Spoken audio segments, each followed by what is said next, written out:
Good morning, good morning, good morning, good morning, good morning, good morning, good morning, good morning.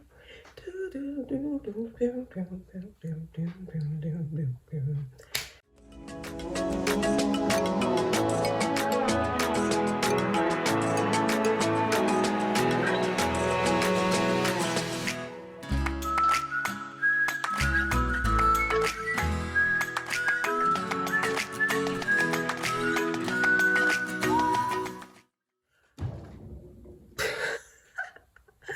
Good morning. Welcome back to my lovely doubly channel.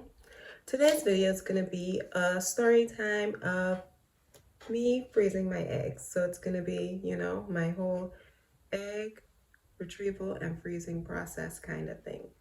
So let's get into it. So I'll start at the beginning. So when I first got my diagnosis confirmed, I, reached out to my friend to start talking about it. And she actually works at a cancer center. And she was like, I think you should think about freezing your eggs. Sorry that you know. But yeah, she was like, I think you should think about freezing your eggs and you should bring it up to your oncologist whenever you see them again. So, I started thinking on it and this is in my head. So at my next appointment, which happened to be the first official appointment with my oncologist, I brought it up to her at the end of the appointment. I was like, hey, someone recommended that I freeze my eggs. And so I want to know, like, what do you think? I am thinking about doing it. And she was like, yeah, I think that's a good idea. Like with your age and the fact that you don't have any kids yet and stuff like that, I recommend you do it. Because like you never know what the chemo will do to you, even though I think you'll probably be able to conceive naturally when it's all over. Like, yeah, I think you should do it. So she gave me a pamphlet with like a fertility clinic where I could go to freeze the eggs, and I had like different locations and stuff. And she told me when to make the appointment for it because she wanted me to do it right before I would go into chemo. So I made the appointment, and based on what they were telling me, I thought it was just gonna be like some, you know, initial appointment, get a feel for stuff or whatever, just to talk about my options. But when I got there, like, not only did I talk about my options, but he was like, oh, let's just, take a look. So I went and I had a uterine ultrasound at my first appointment, and he was like, oh, your follicles look good. You have a lot of follicles, so I think we'll be able to get a lot of eggs. And that's a good thing because you want to freeze as many as you can to give yourself like, a lot of chances when you gonna need them. And then he was like asking about my type and all that kind of stuff. And he was like, usually when people have an estrogen positive type of breast cancer, they don't like to go into the fertility treatment because it has a chance of making the tumor grow.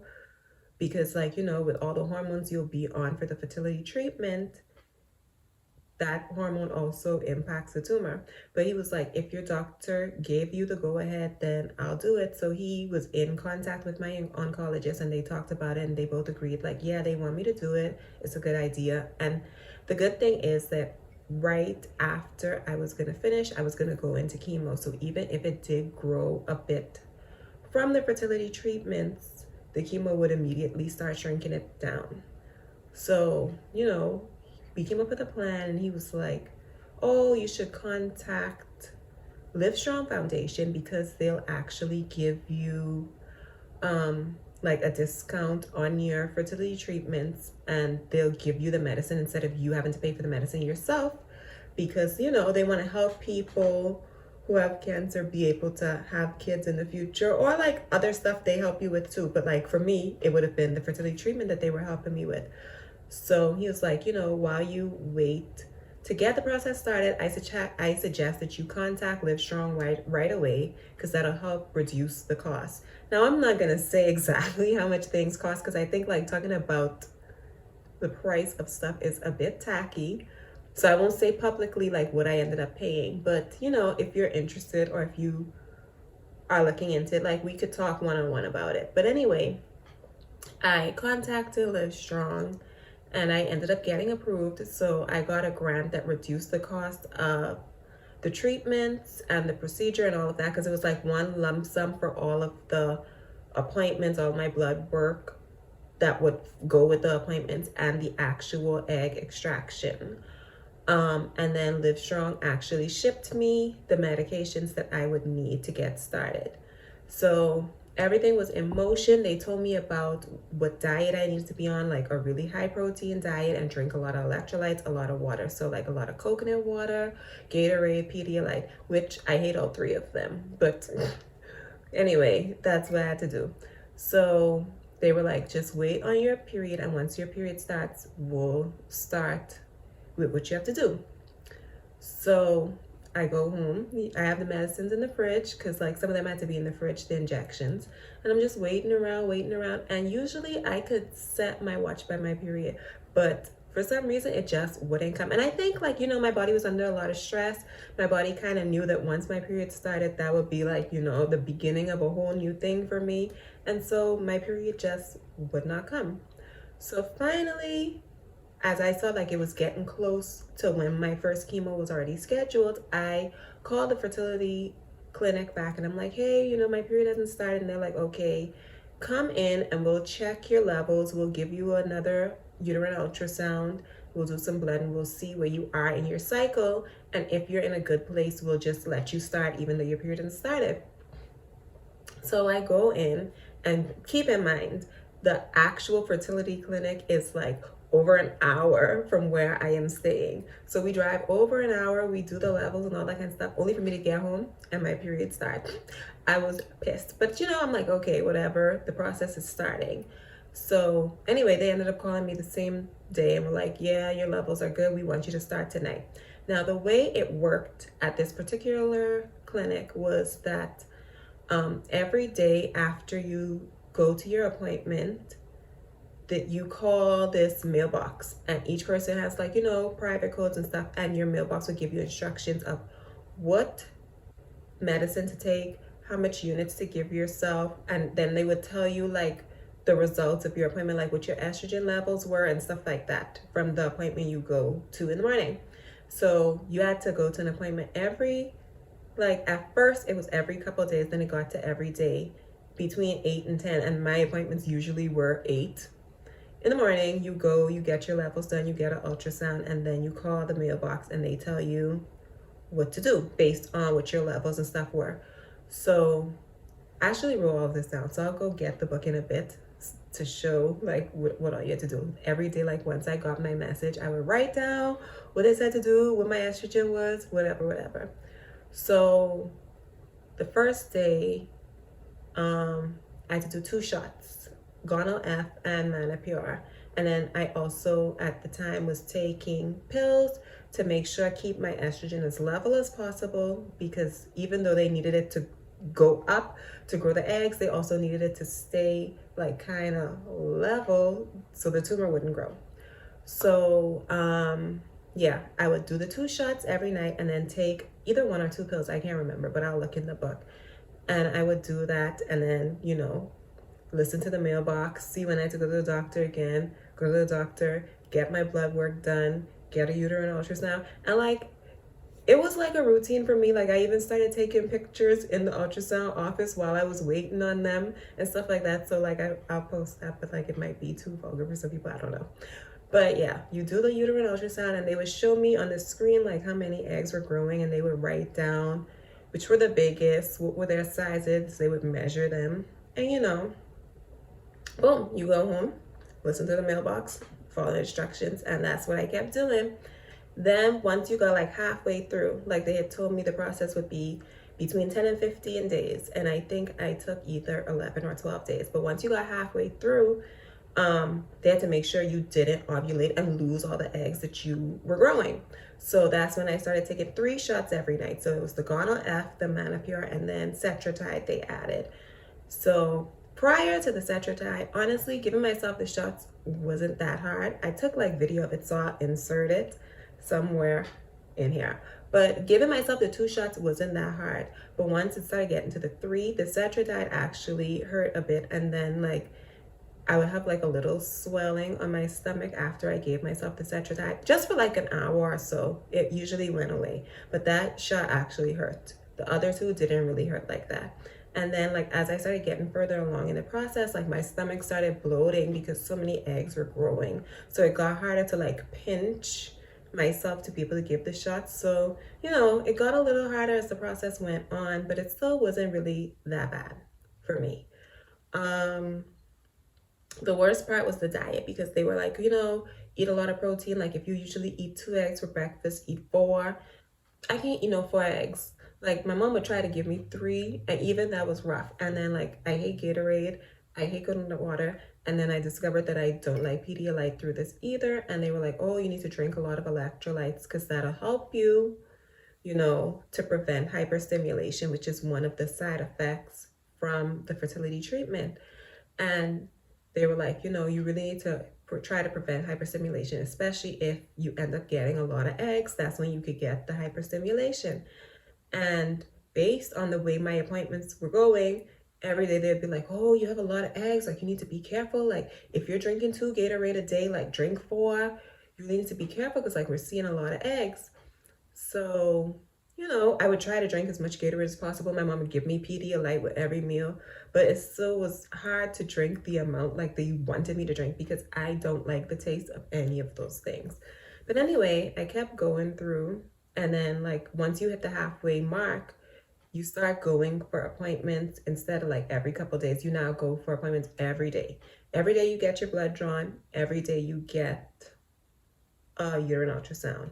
And then on top of that, like even before the whole process started, like I had to get so much blood work done. I had to get tested for like all the STDs in the world because they want to make sure like you're in good health before you start this. Like I think before we got started in the process, like when I went to get my blood work done, they took like 8 to 10 vials, and then I did like genetic testing and all that kind of stuff.